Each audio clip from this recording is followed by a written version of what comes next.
Welcome into another edition of the Mainly Hoops Best Bets episode. We got a pretty good slate here early in the week. Tonight we have Clemson, UNC. UNC not looking good so far. Baylor, Houston later tonight. But then tomorrow, typical Tuesday, another great slate. We have a little bit of action for you guys that we're gonna throw out there. But before we get into those, just wanted to kind of recap where we're at now. 4 weeks and 6 days for anyone counting till Selection Sunday. We're up a total of 23 units on the season. Um, so make sure you're following us on socials, joining the Discord, keeping up uh, with our picks. I know a big one the other day for some of our listeners was Stevie Mitchell. Stevie Mitchell was a hot play on his over threes amongst our viewers. So I know that worked out for some. Others wanted him to hit three. Unfortunately, couldn't get there. Went 2 for 10. Um, but nonetheless, on a pretty good stretch right now. We have a few plays for you this week. Yeah, with the Mitchell play, just kind of banking on his volume. We don't not particularly high on him as a shooter, but when they're going to give him 10 3-point attempts, I expect him to knock down two at least. And got home on that at plus 390. Some people got plus 550. So what it opened at. So it's Yeah. pretty damn good number. But yeah, a little unfortunate he didn't hit a third one. But yeah, I mean we're starting to roll a little bit here now. So hopefully we can keep it going through Selection Sunday and then into March Madness as well. There's a lot of value once these games get on the neutral floors, starting to kind of get into like the dog days of conference play, and the value kind of gets sucked out of a lot of these plays. So it's probably going to be a little bit lower volume throughout until conference tournament season. I think you can start seeing way more value once we hit neutral floors. Yeah, for sure. So anyway, jumping right in, we got a few plays for you. Got a couple of quick leans we're going to throw out there, and then Wednesday, a couple of bets to mention that could be possibilities. So, and for the ones that we throw out there as leans, they could become official plays depending on some things, depending on what the number is. So make sure, as I said, you're joining the Discord. But getting right into it, we have Illinois minus 5.5 against UCLA. UCLA is on a hot streak right now, 7 straight wins, and probably at the highest value they're going to be all year. They're now 18-6. Illinois sitting at 16-8, fell out of the top 25 this week. But as I said, Illinois here minus 5.5 is the side that we're on. Yeah, I've been waiting to buy this Illinois team once they got healthy again, and they're finally there. And they looked really good last game against Minnesota. They beat them by 23 or 24, and they kind of changed what they were doing schematically or their game plan on the offensive end, at least attacking the rim way more often. And they're playing that two big lineup with Johnson and Ivicic a little bit more often now. And just the fact that Ivicic is actually healthy and Yakachonis looks a little bit better now. He finally took the sleeve off of his forearm. I was a little bit worried about that when he came back. He had that forearm injury, missed the Penn State game, finally came back, and then he had that pad on his forearm for about 5 or 6 games. And I think he was a little bit uncomfortable. And last game, he really looked good. He didn't play with that on. So I think this team's pretty much at full strength right now. And when this team's at full strength, I think they have top 7 or 8 in the country upside. I think I would have them as a top 12 or 13 team in the country right now at full strength. And yeah, and just like for the offensive game plan switch up, they typically take a bunch of threes, but they're attacking the rim at a higher rate now. They have a 35% 3-point attempt rate over the last 3 games, and they're typically at 47% on the entire season. That's been their volume, and they haven't really hit a ton of threes this year. Their shooters are, I think, a little bit worse than what Underwood expected, and they're finally starting to switch their game plan of attacking the rim a little bit more. I know Underwood doesn't like living in the mid range, so he kind of had to pick one or the other, and he's choosing for his team to attack the rim a bit more now. Yeah, they were 31% on the season, which is like 275th in the nation. So probably a good switch up at this point in time. And like you said, UCLA is they're improved, especially on the offensive end with the add of the Daimara minutes. We bet UCLA based off of that. We thought they were a little bit undervalued against Michigan State. That ended up being a push, but yeah, the offense is in a pretty good spot. But I do think they're at the peak of their market after 7 straight wins, and all 7 of those wins came on the West Coast. They never had to travel to the East Coast, and like Mick Cronin said, they've had some real struggles when they've gone to the East Coast, and it's just been a bit uglier on the road in general. So fading this UCLA team on the road, who's probably at the peak of their market, against an Illinois team that I think the sky's the limit really with this team. So I'll gladly take him at -5.5 when I'd probably have this line closer to 7. And I wouldn't be surprised if it closed around there. Yeah, and Maryland game aside for Illinois, they've been pretty good at home. Tough place to play. So, not exactly a friendly environment for UCLA to have to travel east to go play in. Yeah, and Illinois didn't even have their 2 bigs in that Maryland game. They were playing with basically their best weapons out of the game. So Carey Booth. I like to throw out a lot. Yeah, Carey Booth. We saw a lot of Carey Booth minutes. We don't need to see many more of those anymore, thankfully. And yeah, they hadn't been healthy. That was the first game that they hit that stretch of injuries, and they had 5 or 6 games where they hadn't been healthy. Played really well in the Minnesota game, and it's just I can trust them a little bit more now. Yeah, Will Riley was unbelievable in that Minnesota game. He's been great. I watched, unfortunately, way too much of that game, and Will Riley almost was flirting with a triple-double. It seemed like every shot he put up went in. Finished with close to 30, if not 30. I forget what he had, but side note on Mick Cronin, is he headed to Indiana potentially? He wants to get off the West Coast. I'm pretty sure of that, honestly, but I don't know if Indiana's a spot or not. I think a lot of people. Well, I know Indiana fans that want Chris Beard, so yeah, not really sure what's going to happen there. I think Cronin's going to push for one of those jobs that opens up on the East Coast. Maybe Cincinnati opens up again. That'd be pretty sweet. But Indiana, yeah, I mean it's a really good job. So I wouldn't be surprised if he went running for it. Yeah. Next play, we have Auburn at Vanderbilt. Vanderbilt coming off a second half mini comeback, I guess, at home against Texas. Took them down by 8. And Auburn lost at home to Florida. Surprising home loss, but, Florida is an elite team, just as Auburn is. Auburn looking to bounce back here, -9.5 on the road. Yeah, basically just a bounce back motivational spot or whatever you want to call it. And that I definitely want this motivated Auburn team. Like maybe they were just coasting a little bit en route to that loss, but Florida's a really tough team. They're really tough on the glass. And if you're not bringing your A game up front, like they're going to beat you on any floor. So I like that we're getting most likely a more focused Auburn team here. And against a Vandy defense that's really regressed in league play, they're sitting at 56% allowed inside the arc in league play, which is 15th in the SEC. And we all know that's bad news against Janai Broome and Dylan Cardwell. And they have, Vandy's front line is what, 6'7", 6'8", and you're going to run to Broome and Cardwell that are 7 feet apiece. Like Devin McLaughlin's a nice player, but not that level. Yeah, and they can hang around with them mobility-wise too. Broome and Cardwell are very mobile for how big they are. So I think personally it's a complete mismatch on the interior.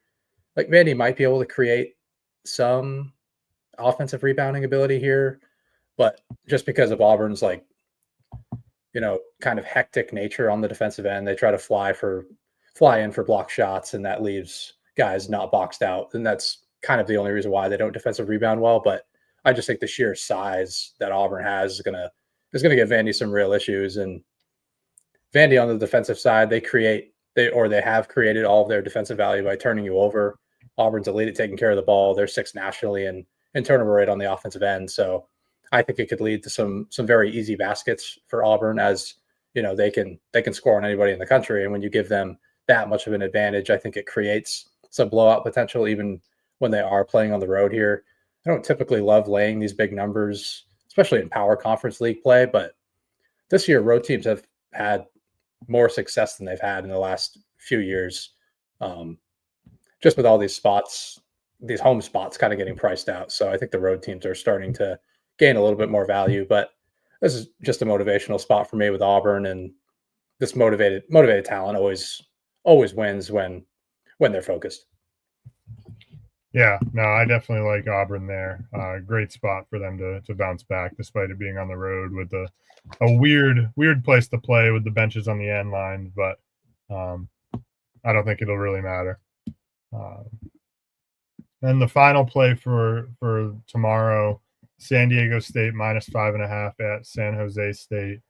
Um, San Diego State struggled a little bit recently, but your beloved Mountain West here, we're back with another play. Yeah, this is typically my favorite team in this league every year. It's been a little bit different this year. Their offense is pretty rough with San Diego State, but this is kind of a similar situation to the Auburn game. It's a pretty high motivational spot for San Diego State off of their loss on the road at Colorado State. And like I said, they've struggled a bit, but just a really good focus spot against.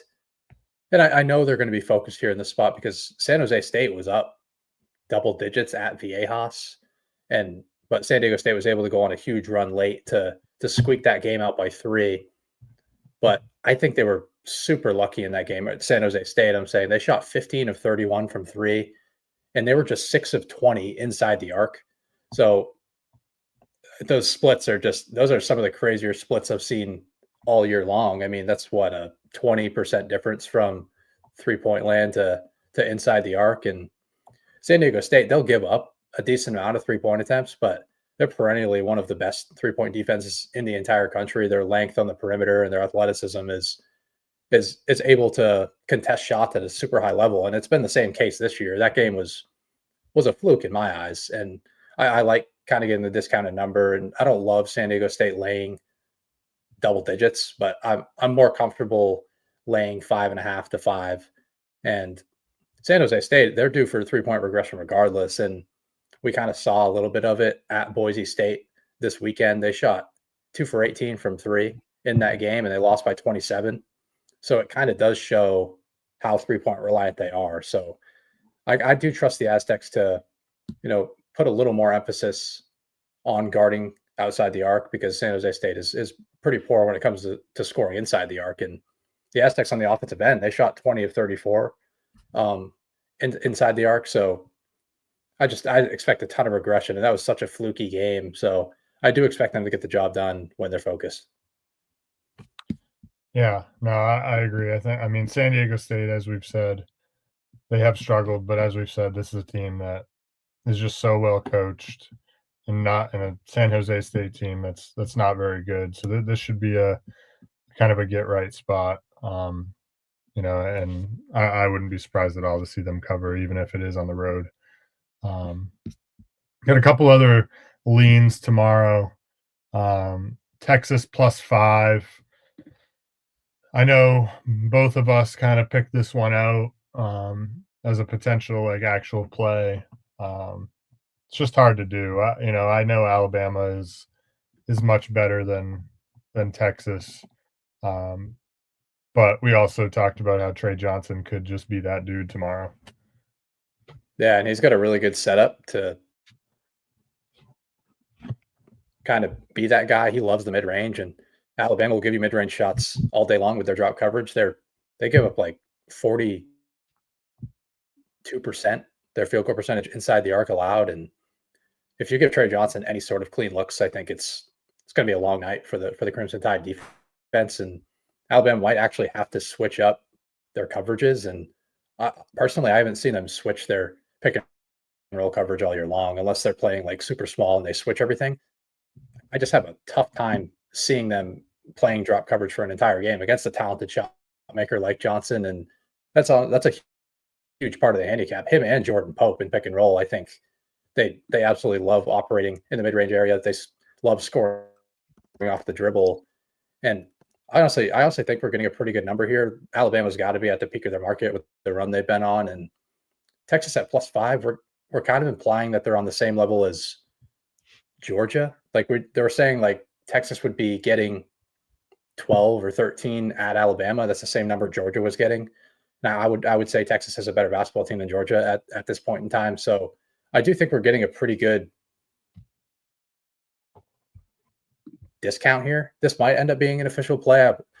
I'll have a whole day to think about it, so I'd probably talk myself into it somehow. But yeah, I do kind of like the setup and the fact that Texas can run Alabama off the 3-point line and their rim protection isn't awful. But I do worry about the defensive glass against Alabama, who attacks the offensive glass relentlessly.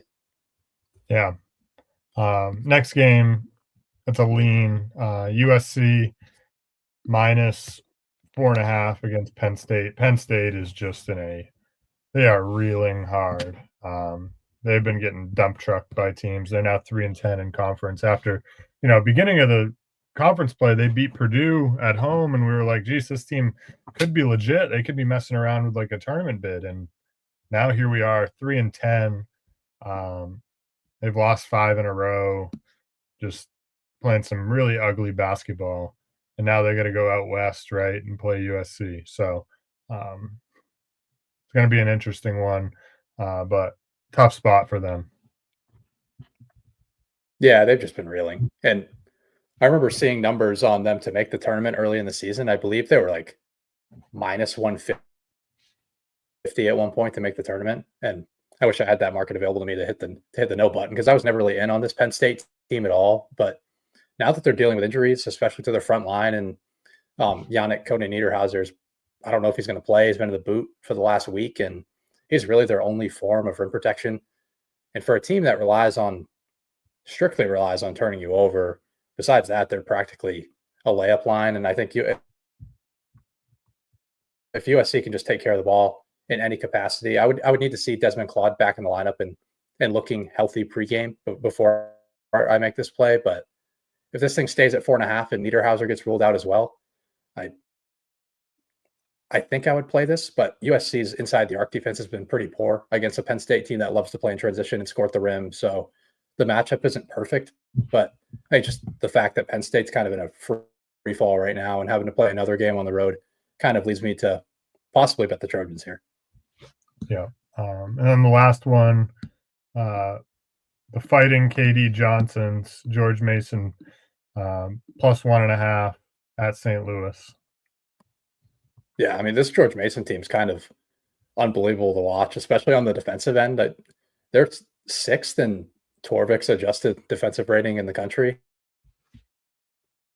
It's a bit ridiculous to watch. I mean, they're a power conference, like top power conference level defense. Like, they held Duke down to like 13 of 27 inside the arc. It just goes to show like how good this rim protection is, how much length and athleticism they have across this roster.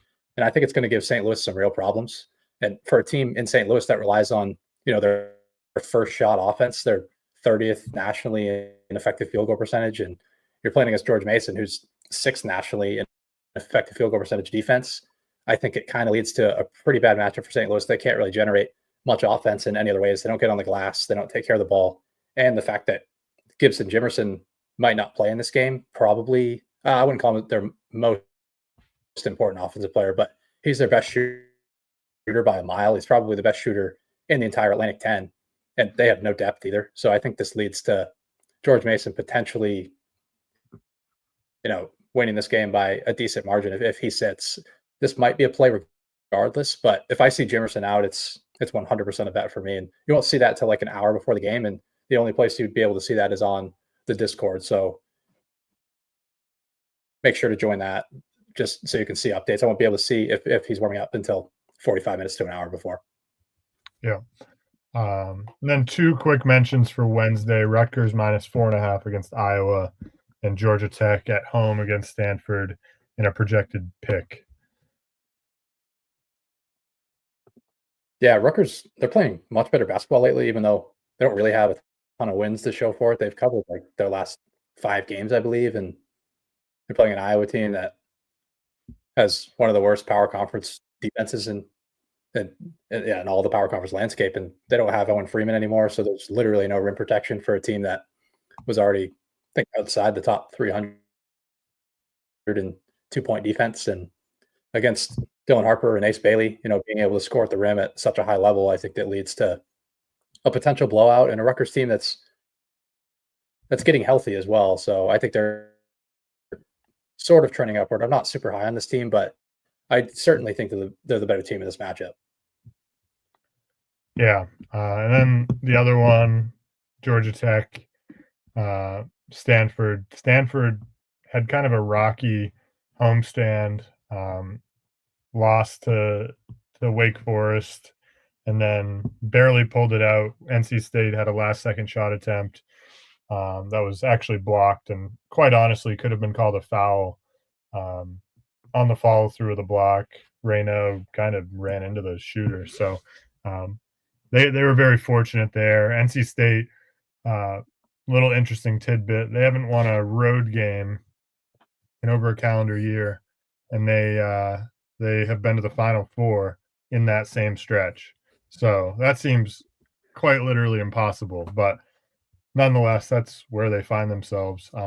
Cannot win on the road right now, and can't win. Period. I think they've lost 7 in a row. Really struggling.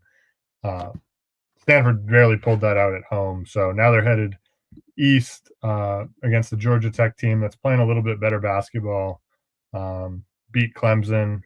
Had another good win last week or the week before. I forget who they played, but they'd won a few in a row. Yeah, they beat Louisville. Yeah, so they're playing much better basketball. So now they get Stanford coming east in what's projected to be a pick. Yeah, a lot of this is injury dependent for Stanford. I think Jalen Blakes is a pretty big loss for this team. Not completely sure if he's going to go for this game, but once he's out, their guard play falls off a cliff. They're playing Benny Keeler at the point guard position, and he's not a point guard. He's a pure off-ball guard. Quite frankly, should be coming off the bench, but they don't really have any depth at that position right now. And I think Georgia Tech has a major advantage at the guard spot with guys like Nathan George and Lance Terry and JV McCollum. I think they have a huge edge in that spot. And Tech also, they defend the interior pretty well and can hold down Reno to an extent. I'm not going to say they're going to contain him or really slow him down all that much, but there is a form of resistance there. And you can focus on Reno a little bit more, knowing that Stanford doesn't have much creation out on the perimeter to really expose their guard defense. Yeah, and the interesting thing too, saw it especially in the Wake Forest game.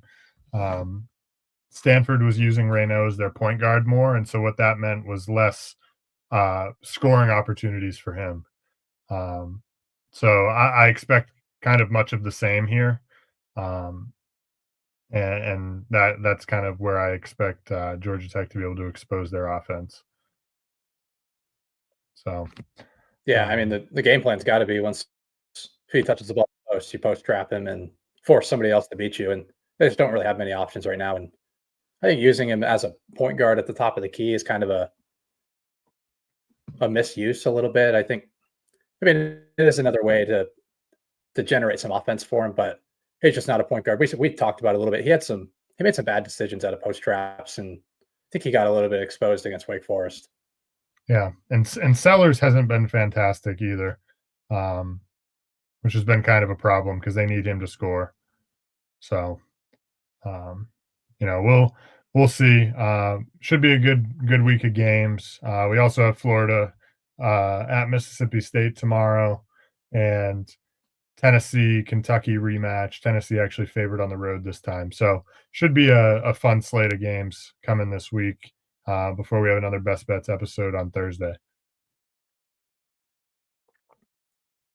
Yeah, for those big games, just not a ton of value for me. Like the Mississippi State spot is a really good spot, but I'm not all that high on this Mississippi State team. I think they have some real problems on the defensive end. And for the Tennessee game, I just don't trust Tennessee on the road, although it's a fairly good spot for them to get some revenge against Kentucky, who I think Tennessee probably should have beat them in that first game, but Kentucky's shot making obviously won out, and especially I think with Tennessee can get right there, but and Lamont Butler had been out in that game too. That was kind of a big surprise that they lost that one at home.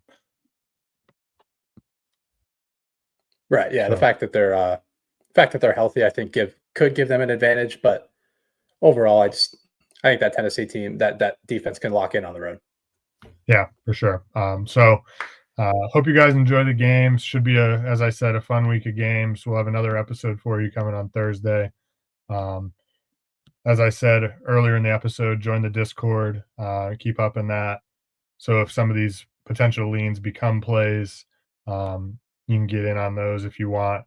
But other than that, hope we all, make some cash, and we'll see you next time.